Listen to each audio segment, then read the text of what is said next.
Vega Jewelers exclusive luxury bridal jewelry exhibition 6th and 7th December, Hotel ITC Grand, Bay Beach Road, Vizag.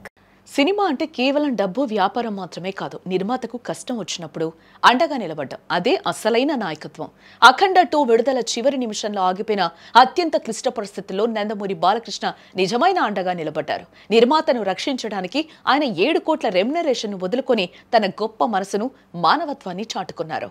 Nandamuri Balakrishna దర్శకుడు Boyapati Srinu combination లో భారీ అంచనాలతో తెరకెక్కిన అఖండ 2 చిత్రం విడుదల చివరి నిమిషంలో వాయిదా పడడం టాలీవుడ్ లో సంచలనంగా మారిందని చెప్పుకోవచ్చు. 14 డీల్స్ ప్లస్ మరియు ఏడోస్ నౌ సంస్థల మధ్య ఉన్న పాత ఆర్థిక లావాదేవీల కారణంగా మద్రాస్ హైకోర్టు సినిమా విడుదలపై తాత్కాలిక నిషేధం విధించడంతో ఈ పరిస్థితి తలెత్తింది. ఈ అనూహ్య వాయిదా కారణంగా నిర్మాతలు తీవ్ర ఆర్థిక ఒత్తిడికి లోనయ్యారు. అటువంటి ప్రతికూల పరిస్థితుల్లో హీరో నందమూరి బాలకృష్ణ మరియు దర్శకుడు బోయపాటి శ్రీను తీసుకున్న ఈ నిర్ణయం తెలుగు సినీ పరిశ్రమకే ఆదర్శప్రాయంగా నిలిచిందని చెప్పుకోవచ్చు. రెమ్యునరేషన్ లో భాగంగా బాలకృష్ణకి ఇంకా 7 కోట్లు ఇవ్వాల్సి ఉంది. సినిమా క్లిష్ట పరిస్థితిలో ఉన్నప్పుడు ఆయన ఈ భారీ మొత్తాన్ని వదులుకోవడం ద్వారా నిర్మాతలకు పెద్ద ఊరట ఇచ్చారు.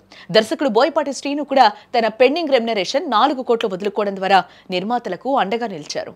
పరిశ్రమలో లాభాల కోసం చూసే హీరోలున్న ఈ రోజుల్లో నిర్మాత కష్టం తెలిసిన అన్నగా బాలకృష్ణ వ్యవహరించారు.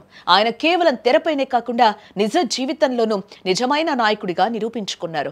ఇంత భారీ మొత్తం వదులుకోవడం ద్వారా సినిమాపై ఉన్న ఆర్థిక భారాన్ని గణనీయంగా తగ్గించగలిగారు. ప్రస్తుతం నిర్మాణ సంస్థ మద్రాస్ హైకోర్టుకు అప్పీల్ దాఖలు చేసింది. బకాయిలు పరిష్కరించేందుకు చర్యలు తీసుకున్నామని, కాబట్టి విడుదలకు అనుమతి ఇవ్వాలని మేకర్స్ కోర్టును కోరుతున్నారు. కోర్టు స్టే ఎత్తివేస్తే సినిమా ఒక్కరోజు ఆలస్యంతోనే థియేటర్లలో కనిపించే అవకాశం ఉంది.